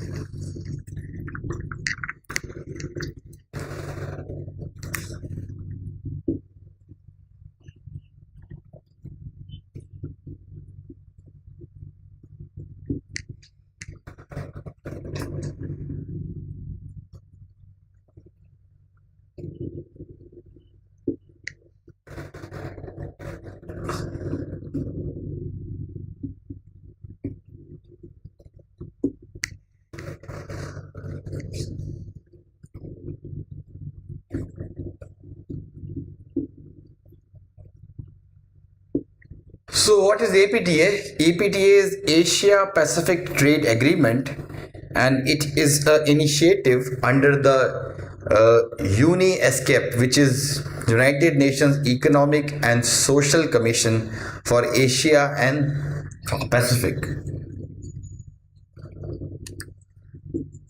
See, as you know that UPSC it asks questions. When they ask question, this is their most favorite kind of way they ask the question, that this X organization is the initiative under XXX thing. So therefore you should remember what is this initiative is under which kind of body. So APTA is a agreement under the UNESCAPE, and it is about preferential trade agreement. It's a preferential trade agreement. Now what's the difference between FTA and PTA? So when we talk of FTA, we usually include most of the items, or most of the items are included in it, which means that if India and Pakistan has FTA, it means that most of the items from Pakistan will enter India without paying any duty or tariff. When we talk of PTA, preferential trade agreement, then we say that okay, we will give duty-free access in selected commodities, while in rest of them we will charge the normal duty. So this APTA is a PTA, it's a preferential trade agreement, it's not a free trade agreement. And the members of this organization or this agreement are Bangladesh, China, India, Laos, Korea, Sri Lanka and Mongolia. So there are 7 members of APTA. So India has recently said that 3,142 products from the member countries would be given duty-free concession. Let's move to the next topic. So according to the RGI, or the Registrar General of India, it has said that from 2021 census data will be stored electronically. So till now the census data is stored in big copies, but from the next census every information will be stored electronically. Nothing will be stored on the paper. Next is the SVVEP portal.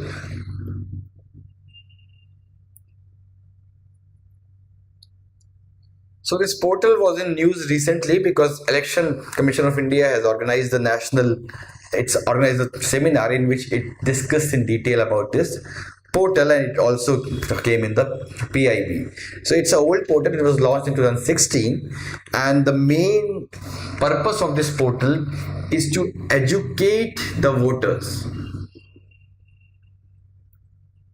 So it educates the voter, anybody who installs this portal, it educates him about which is the nearest booth office, where you will have to give the vote, what is moral or what is model code of conduct, in what cases it can be violated, or what are the incidents where MCC will be violated.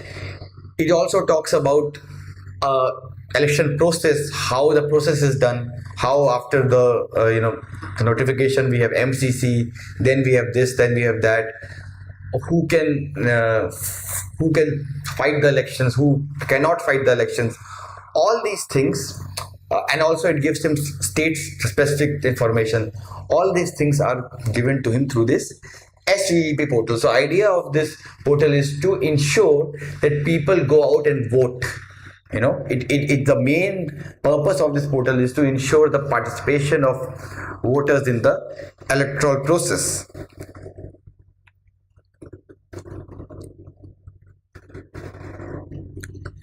Next we have is the Niti Aayog will organize India's first global mobility summit. So this is will be organized in September, and this will have stakeholders from industry, government and the research field. And the objective of this summit would be to ensure that India gets electrification, or India gets vehicle electrifications, which it wants.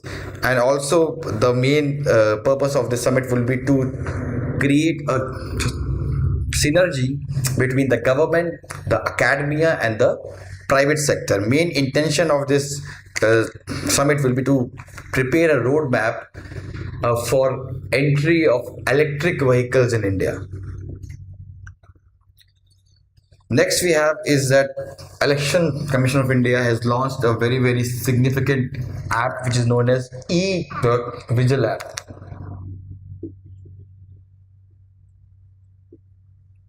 Now this e-Vigil app has been, let's understand the working of the app. So suppose I have installed this app, and this app will only work when there are elections in my state or in my constituency. So see how it will work. So suppose I have been there are elections in X state. So after the model code of conduct comes into picture, this app will start functioning. So suppose if I found that anybody, any leader or any political party is violating the model code of conduct, what I will do is I will click the picture of that thing, or I will make a small video and I will upload that picture and video in the app. And once I will upload the video and everything, then through GPS, my location will be tracked. My location will be tracked that okay, I am standing here, and by standing here I have clicked this picture. Once I will upload the picture, it will send information to the wings of Election Commission, those wings who are kind of fire squad and those who are who have been given the job of implementing the MCC. Now once the information will reach to them, they will go to the spot and they will check by themselves that whether that has happened or not. Now once you will upload the picture and video, you will be given a unique ID, and through this unique ID you will be able to track the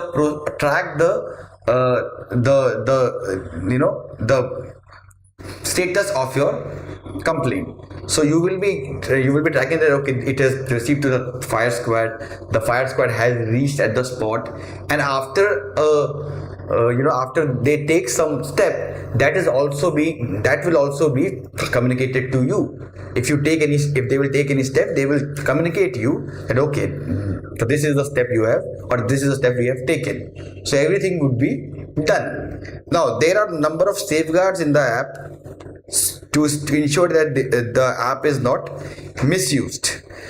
So one of the safeguard is that this app will only function when there is an election. When there is no election, this app will not be functioning. Second, you cannot store a video, or you cannot store that video in your mobile phone. So you can't upload your video from your gallery. You will have to upload your video, or you will have to upload the fresh video. So if you upload a video like a month back, so you think that okay, after a month you should tell this Election Commission, you will upload that video that they see this thing happened 1 month back. Then Election Commission will not take any step. You will have to upload the video which is shot just at that time, right?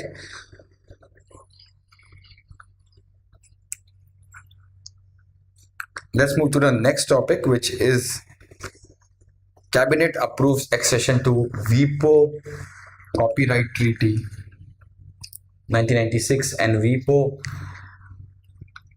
Performance and Phonograms Treaty 1996.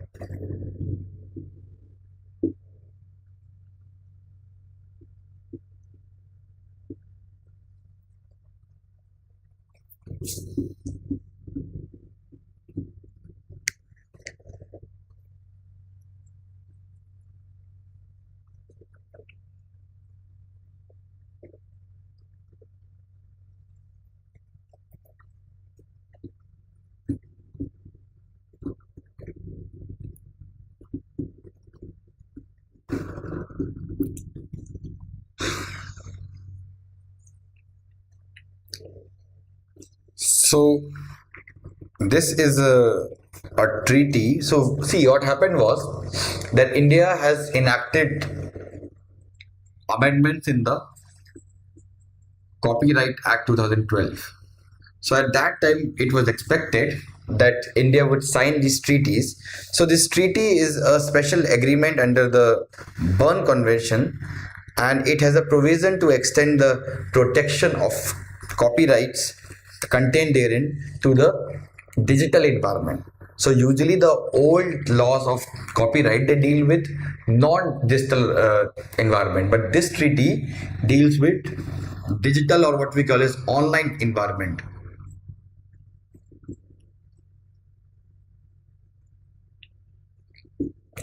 The second treaty, which is the treaty on performance and phonograms, this deals with two kind of beneficiaries, and this is also focused on the digital environment. The only difference is that the second treaty deals with individuals, so it deals with performers, which means the actor, the singers, and etc. And second, the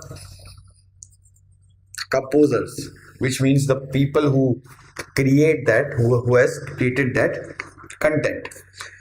So after India signed this Copyright Act 2012, it was expected that India will sign these treaties because this act was amended in line with these treaties.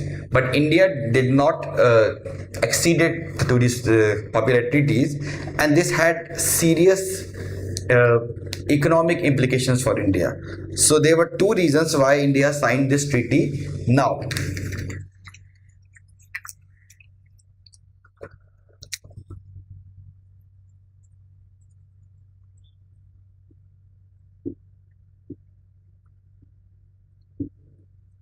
First reason is that it was signed under the US pressure. So US has actually downgraded India's, or it has downgraded India into a priority watched country. So it gives a special 301 report every year, in which it rates the country according to their IP, or intellectual property rights standards. So based on that, it gives the rating to the country. So India was considered as priority watch country, which means that the IP laws in India are not that strict. And the reason many experts believe was that because India did not had, or India did not sign, or India did not accede to this treaty. So that was the reason why India was given priority watch country. So India believed that after signing the treaty, probably US will upgrade its rating. Second reason why India signed the treaty was that India have to fulfill the RCEP conditions. So as you know that RCEP has very strict IP laws. You have to modify your IP laws according to them in order to join the RCEP group. RCEP is Regional Comprehensive Economic Partnership, which is substitute to the TPP. So it was mandatory for India to sign this treaty if it wanted to become member of RCEP. So because of that also India joined, or India signed this treaty. So what were the benefits of this treaty? So main benefit of this treaty would be that it will give incentive to the people with artistic ability to kind of compose more work, because now nobody will be able to use their work without their permission. So since India had not signed this treaty, internationally people can still use the work of our singers and music directors. But now after signing that treaty, neither in India nor everywhere nor anywhere in the world, anybody can use their work without the permission of the actual composer. So this means that they will earn more money from their work, and it will also incentivize them to produce better work. Next is, see, I am skipping up some schemes or some news of the prelims because I believe they are very factual and I think I should not waste my time in that. It is there in the PDF, so you can read that. Next is that cabinet approves umbrella schemes for the relief and rehabilitation of migrants and repatriates. So there were 8 or 9 schemes which were functioning for the refugees, and government has said that we will extend the tenure of this scheme to next 3-4 years. So there are 8 schemes. You can read it from the PDF. Let's come to the next important issue, which is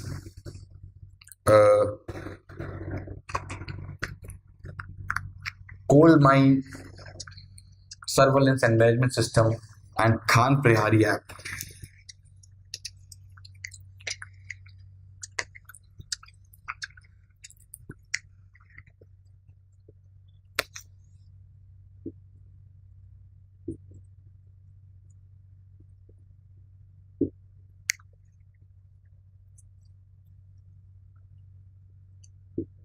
So this is, so recently the Ministry of Coal, Railway, Finance and Corporate Affairs have launched a new kind of app which is known as Khan Prahari app, and also they have launched another system called as CMSMS, which is Coal Mine Surveillance and Management System. So, as you know, that illegal mining in India has been rampant, and it is not just it costs some revenue to the government, it is also environmentally damaging. So, to ensure that there is no illegal coal mining, government has came up with these 2 measures.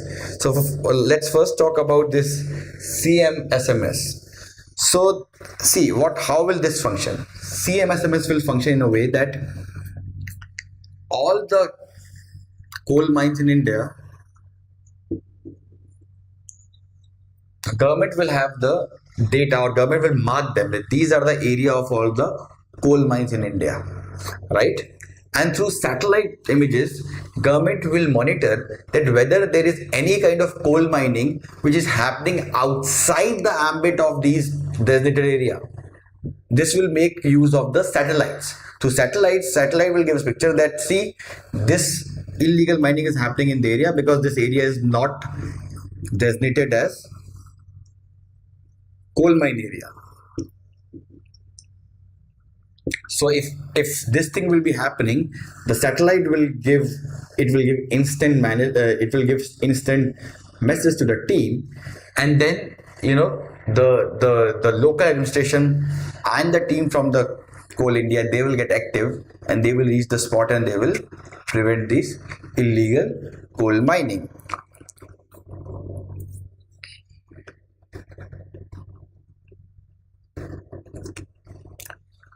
Next we have is the Khan Prahari app. So under this Khan Prahari app, if suppose I am a person and I am seeing any illegal coal mining, I can upload the photos. So I can take a photo, geo tagged photos, and also I can write some information. See, this illegal mining is happening in this area, and I can upload it into the app. Once I will upload it into the app, it will go to the central office, and they will get to know that okay, you are right, and they will send the action teams to the spot to ensure that there is no illegal coal mining which will take place in future. So this Khan Prahari app and this MSMS, both this CMSMS, both will make full use of technology and also humans. So in this, everything will be, or the illegal mining will be identified by satellites, but there can be situation when satellite can malfunction. So in that case, we have Khan Prahari app which will be relying on human intervention, and the person who will upload these, his identity will be kept secret, because you know that there are lots of coal mafias which can make his life in danger.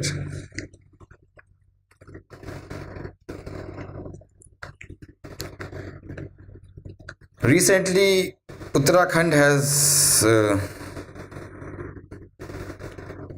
decided or it has declared animals to be a legal person.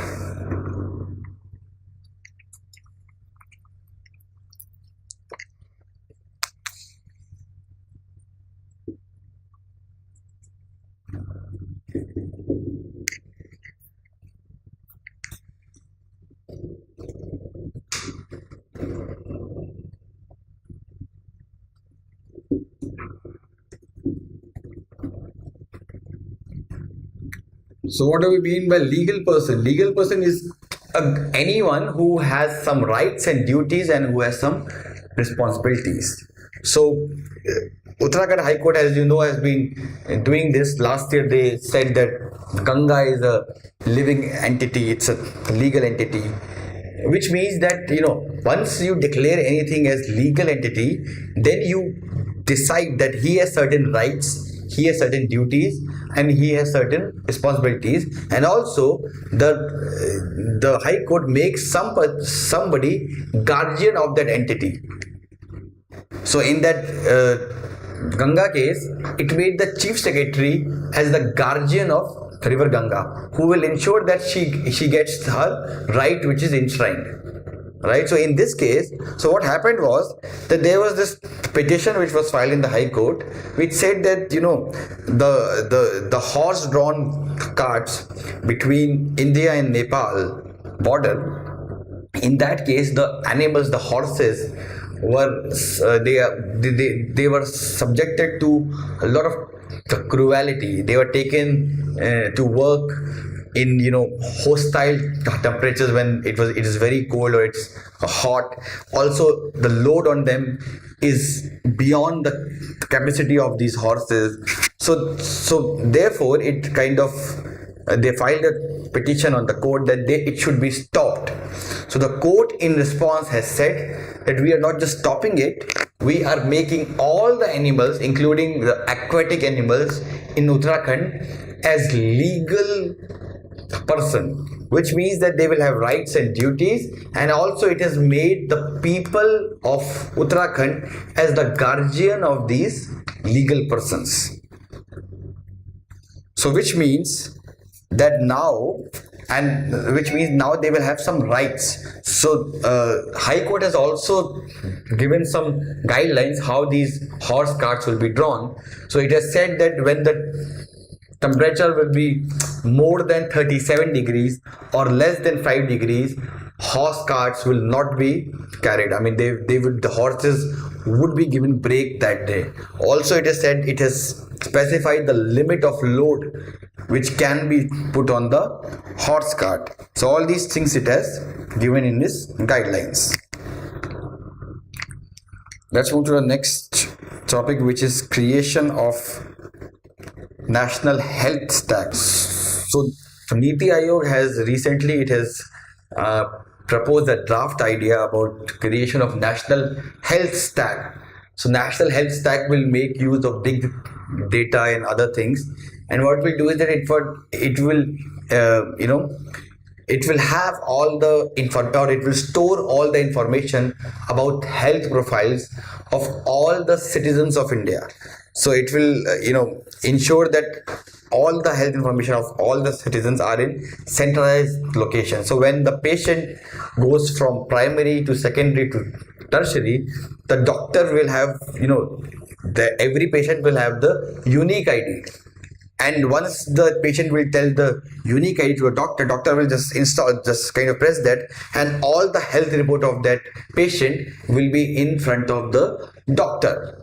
So it will improve the health outcomes in India, because doctor will then be giving him right treatment. It will be aware that okay, this person has allergy to this, so I will give this medicine. This person has this problem also, so I will ensure that I will give this medicine so that this problem is not increased.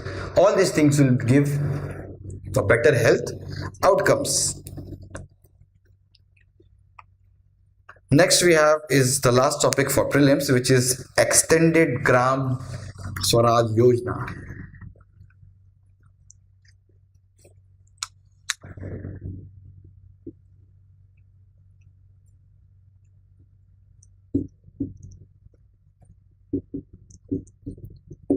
So this Yojana is actually in this a group of 800 IS officers would be sent to 115 aspirational districts to ensure that the flagship schemes of the central government are implemented in right spirit or not.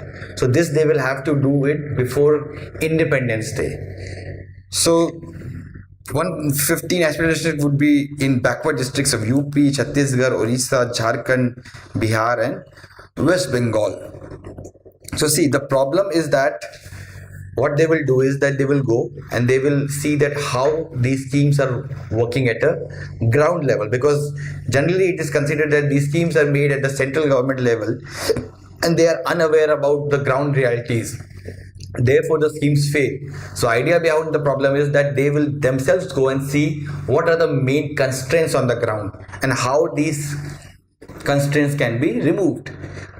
Also they will ensure that they will see that whether the scheme is benefiting the people or not, right?